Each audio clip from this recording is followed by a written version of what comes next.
Hi everyone. This afternoon I just wanted to do a quick live chat on YouTube Studio because I wanted to discuss SEA Graphic Equalisers, or these things. Okay, so in an earlier video you may have heard me discussing graphic equalizers built into amplifiers or receivers, which was one of those incredibly fashionable things that happened mid-80s and before.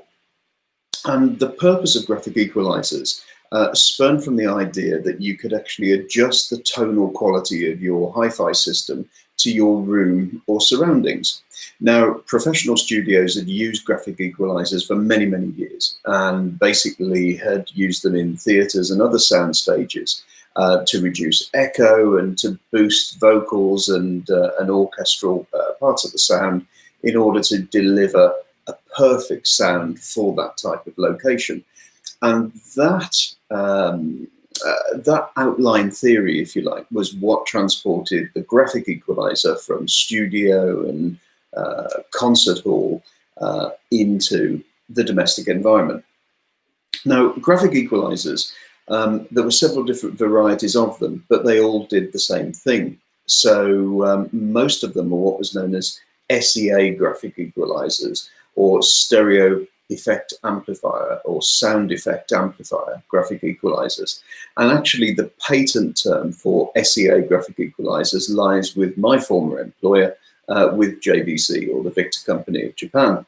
And the point of SEA graphic equalization was that not only would it affect individual tonal quality, as in the bass, the treble, the mid-range, and all the frequencies in between, but it would actually enhance the sound as well, giving you a greater output and boosting the sound quality, the punchiness, if you like, of the amplification.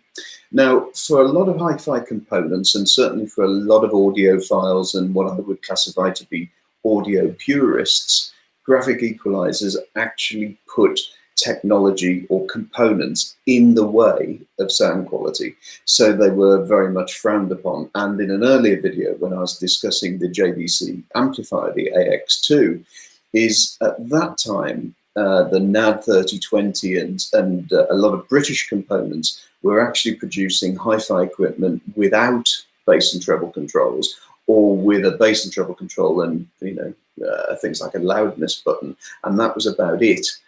Because certainly audiophiles thought, and still think to an extent, that actually the sound quality coming in, passing through some quality amplification and out towards the speakers, is the best possible route for good quality sound. And actually putting LEDs and potentiometers and other sort of electronic controls in the way, all it's doing is it's actually adding noise and adding hum and adding distortion. Now, there is something to be said about that. There is a degree of harmonic distortion associated with any additional hi-fi component, be that the potentiometer or something more electronic. And it does suggest, and certainly a lot of reading that I've done at the time suggests, that putting a fluorescent display, which was one of the first ways of displaying sound frequency output, it does add hum and noise to the overall sound. So what I'm not suggesting is that graphic equalizers were purely just a tone control. Far from it. They did add something to the sound, but to the audio purist and to those who really want something close to the musical truth, if you like, graphic equalizers were very much frowned upon. Now, over the last few months, I've come across a number of graphic equalizers. So the first one I actually came across was a graphic equalizer, the Sony SEA 50, I believe it was called. And that was a 5-channel graphic equalizer designed for the Walkman. And basically what that would do is you plug your headphones from your Walkman into the graphic equalizer, the separate package, and then out of the graphic equalizer to your headphones, pop a couple of AA batteries in there, and that would give you a tone control for your Walkman, but it would also boost the output slightly as well. And those things now are incredibly rare. So the SEA 50 on a lot of import sites and on eBay are going for anything up to around £500 for what is effectively a small piece of tone control circuitry in a portable unit to connect to Walkmans. So that was one side of the market. The other side of the market, and I will show you this again, this is the JVC SEA 33. Now, the SEA 33 was one of the first component series graphic equalizers from JVC. And this one formed part of a components range. So as you can see, it's the silver finish. So it fits into that late 70s, early 80s time. And this added effectively very simple tone control settings that would allow you to control your sound quality from various input-output sources into a JVC amplifier or receiver. And as you can see, it was a very simple affair. Simple input outputs and also a DIN lead or DIN connector, I should say, which does date this particular component. But it was one of the first graphic equalizers on the market and still works extremely well. And actually, for a majority of settings, a 5, 6, 7 or 9 band graphic equalizer will absolutely do the trick. And it will certainly, with a lot of thin musical tracks, especially from MP3s and the first MP3s, the sort of lower quality MP3s, it will give you extra bass and extra mid-range where you need it most.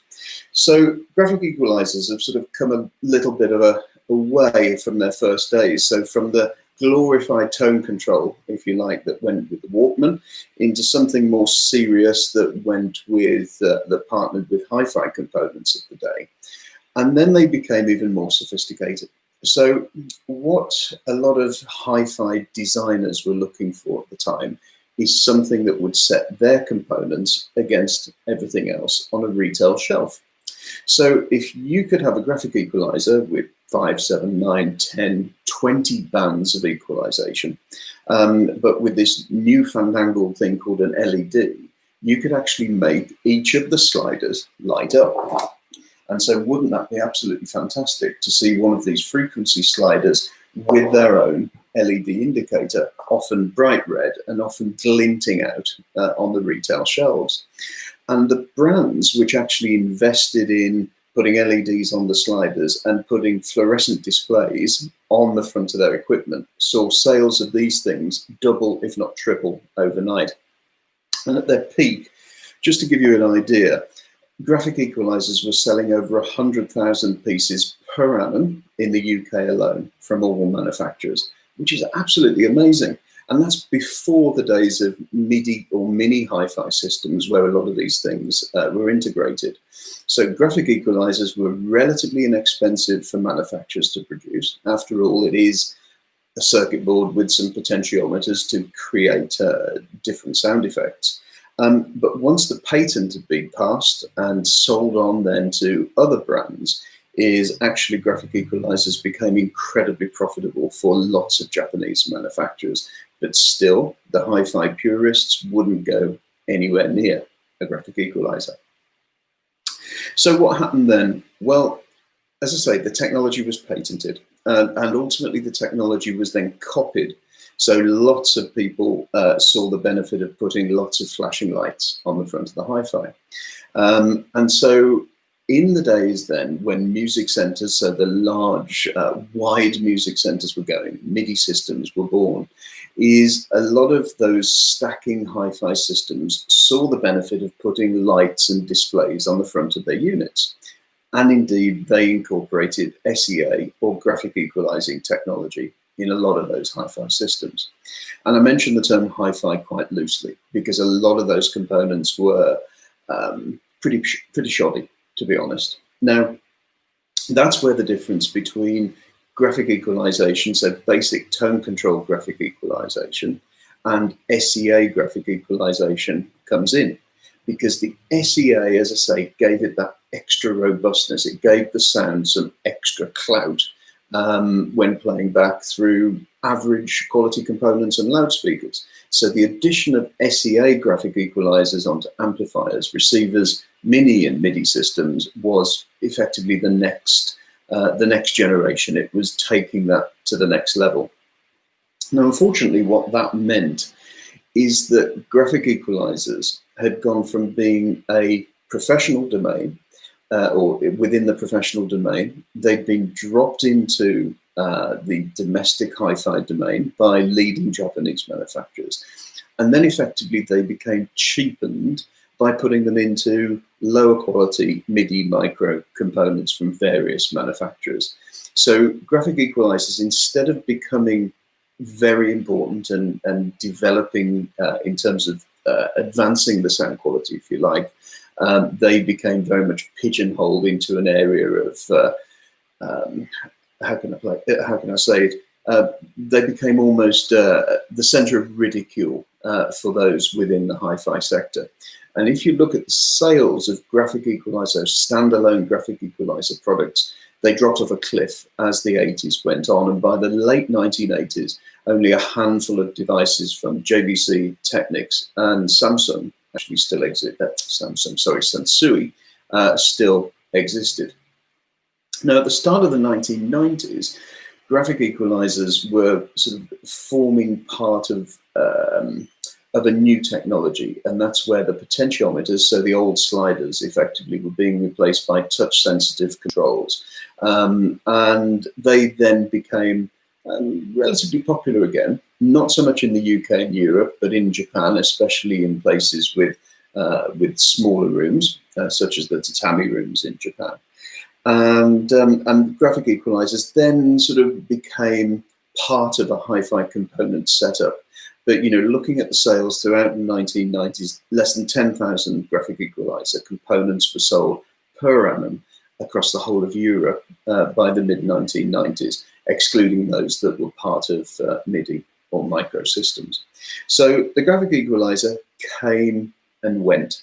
And doesn't appear to be coming back anytime soon, because effectively most people now are used to pressing a number of buttons or going to an on-screen display and then changing the equalization on their phones, tablets, or other music players. So graphic equalizers are something from history, they're something from the past, but of course they live on in a professional environment. And certainly whether or not you go to theatre or orchestra or into professional studios, you will always find a graphic equalizer still in use there. In fact, if you go abroad and you go to a bar in Portugal or in the southern coast of Spain, you'll often see Korg and Ross graphic equalizers for use on stand in karaoke bars and in other bars, pretty much all the way across Europe. But in the UK, as I say, they are a little bit confined to history. So finding a number of graphic equalizers for sale, both on eBay and in various marketplaces at the moment, has been a real re-education for me, because I actually find the use of a graphic equalizer can really help in certain types of room.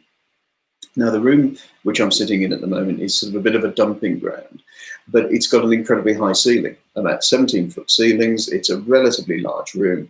And certainly when I was testing a number of hi-fi components in here, the ability to cut down on the amount of echo and bass boom, if you like, with the wooden floor that's in here, really does help to reduce that sort of anechoic effect that you get from certain large spaces. So I sort of fall very much in the area that if you've got a hi-fi setup, a vintage hi-fi setup, a graphic equalizer really can be quite useful, except if you're pretty much in a solid wall property without any natural reverb or echo. But I would suggest that a graphic equalizer is really quite a handy buy if you're putting together a separate system. Now, to give you an idea, something like this JVC 33. Now, this is a fully working model. So this is the one that I've been using with a Technics AX2. I may be wrong on that. I am wrong on that. But using with a Technics amplifier at the moment, and it's great. It certainly does its job. For a model that was born in 1979 to 1981, it works absolutely perfectly. But I'm actually trading up from this model to a realistic 10 band per channel model with a surround effect decoder built into it. So I'll be doing a review on that one very soon. But for now, the JVC SEA33, I'm going to be selling that via the Facebook page. So if anybody wants to take advantage of buying a simple graphic equalizer that will insert neatly into your hi-fi separates at home, pop over onto our Facebook page and take a look there. All the details can be found there, and I'll post it to you. I'm sure it will be of use. So that's a bit of a potted history of SEA graphic equalizers. So from studio to Walkman, from Walkman to in-home components, and then from components into systems. That was pretty much the journey of graphic equalizers in the 70s, 80s, and 90s. As I say, the term graphic equalizer is still very much used, and those playing instruments or working in the theatre or orchestral profession still talk about graphic equalization. But within many people's hi-fi setups now or home audio setups now, the equalizer is purely that. It purely is just a name on the menu, which is a bit sad to see, really. So that's all from this inaugural live stream on YouTube. I'm not sure how it looks or how it works, but keep on following the channel. And if you've got friends who are interested in vintage hi-fi, please share and share alike. There will be another video, hopefully coming up later today, about the new DC Technics amplifier, which I'm testing right now, and that will appear hopefully on YouTube later today, or certainly by Wednesday of this week. So keep watching the channel, and thanks very much for watching this live stream. See you soon. Bye.